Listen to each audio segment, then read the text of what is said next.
कोई विधायक हो, मंत्री हो, मुख्यमंत्री हो, यह दावा नहीं कर सकता कि सबकी अपेक्षाओं की कसौटी पर वह पूरी तरह से खरा उतरा है।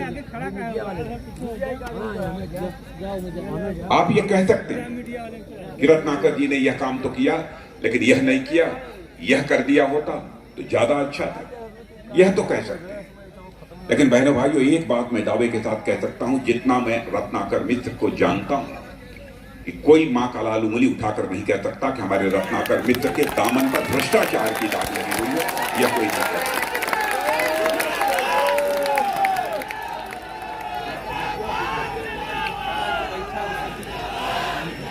सार्वजनिक जीवन में, राजनीतिक जीवन में किसी का दामन सदैव पाक साफ बना रहे, मैं समझता हूं उसके ऊपर मां विंध्यवासिनी की बहुत बड़ी कृपा है, ईश्वर की कृपा है, और यह कोई छोटी बात नहीं।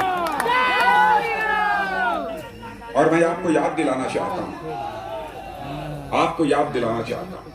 जब कभी भी कोई चुनाव का अवसर आता है, चाहे लोकसभा का चुनाव हो, विधानसभा का चुनाव हो, सारी राजनीतिक पार्टियां भ्रष्टाचार की चर्चा करती हैं। लेकिन भ्रष्टाचार पर अंकुश पाने के लिए जो प्रभावी कदम उठाए जाने चाहिए, किसने उठाए? मैं एक उदाहरण देना चाहता हूं। भारत के पूर्व प्रधानमंत्री स्वर्गीय राजीव गांधी जी, एक बार उन्होंने अपनी लाचारी व्यक्त करते हुए कहा था, क्या करें, मैं चाहता हूं कि भ्रष्टाचार रुके। पहले तो मैं साफ कर देना चाहता हूं बहनों भाइयों कि मैं राजीव गांधी की आलोचना नहीं कर रहा। मैं किसी भी राजनीतिक पार्टी का कोई भी प्रधानमंत्री हो, मैं उसकी कभी आलोचना नहीं करता हूं, क्योंकि मैं यह मानता हूं प्रधानमंत्री होता है, वो व्यक्ति नहीं होता है, वह संस्था होता है। स्वस्थ लोकतांत्रिक व्यवस्था में संस्थाओं की इज्जत यदि नहीं की जाएगी तो लोकतंत्र की सेहत, लोकतंत्र का स्वास्थ्य बिगड़ जाएगा। इसलिए मैं आलोचना नहीं कर रहा, ईमानदारी के साथ उन्होंने यह बात कही थी। क्या करें, मैं चाहता हूं भ्रष्टाचार न हो, लेकिन 100 पैसा मैं ऊपर से भेजता हूं, लोगों की जेब में पहुंचते पहुंचते बामुश्किल 15 पैसा पहुंच पाता है, 85 पैसा भ्रष्टाचार की भेंट चल जाती। यह लाचारी व्यक्ति। लेकिन मैं याद दिलाना चाहता हूं, यहां पर हमारे किसान परिवार के अधिकांश लोग यहां पर बैठे हैं, अथवा भारत सरकार की बहुत सारी योजनाओं का जिन्हें लाभ मिल रहा है, वो इस बात के प्रत्यक्ष साक्षी हैं कि आज यदि हमारे प्रधानमंत्री मोदी जी 100 पैसा ऊपर से भेजते हैं मेरे बहनों भाइयों, तो 100 का 100 पैसा आपकी जेब में पहुंचता है, 1 पैसा भी भ्रष्टाचार की भेंट नहीं करेगा।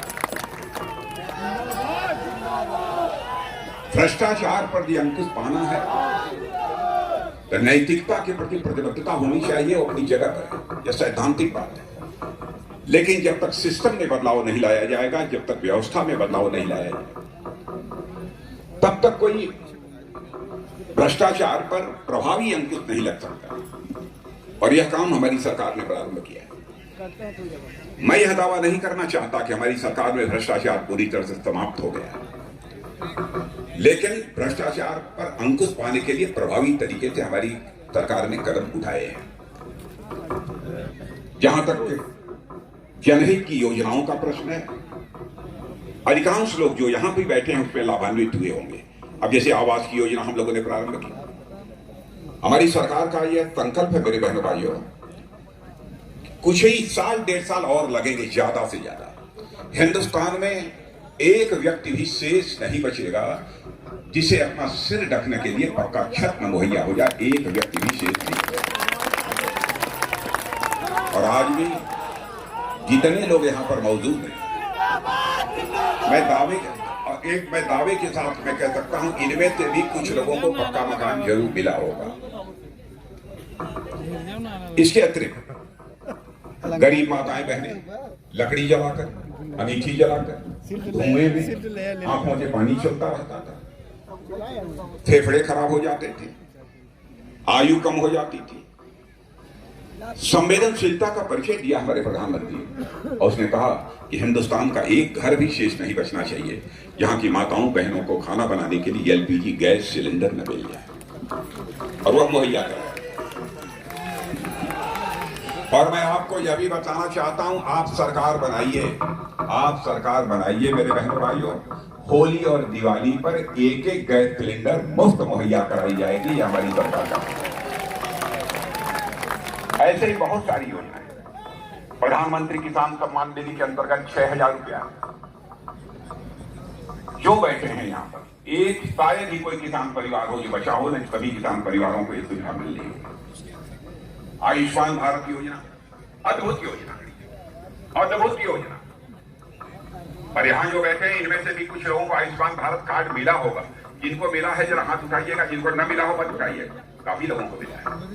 और आयुष्मान भारत कार्ड का यह करिश्मा है मेरे बहनों भाइयों कि मिर्जापुर में ही नहीं, आप मुंबई में होंगे, कलकत्ता में होंगे, बंगलोर में होंगे, चेन्नई में होंगे, वहां यदि आपकी तबीयत खराब हो जाए और आपके पास आयुष्मान भारत कार्ड है तो बहन भाइयों 5 लाख रुपए तक का आपका मुफ्त इलाज किया जाएगा। भारत ही नहीं, दुनिया के किसी देश में इस प्रकार की योजना किसी के पास नहीं है। यह अद्भुत योजना है।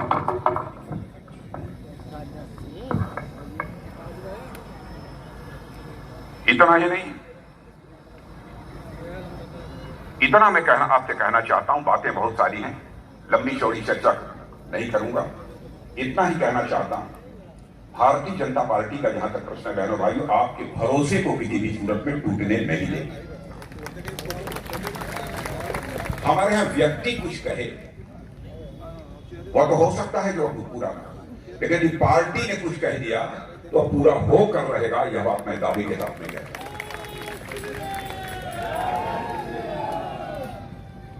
भारत की राजनीति में नेताओं की कथनी और करनी में अंतर होने के कारण भारत की राजनीति और भारत के नेताओं पर से जनता का विश्वास पहले की अपेक्षा कम हुआ है।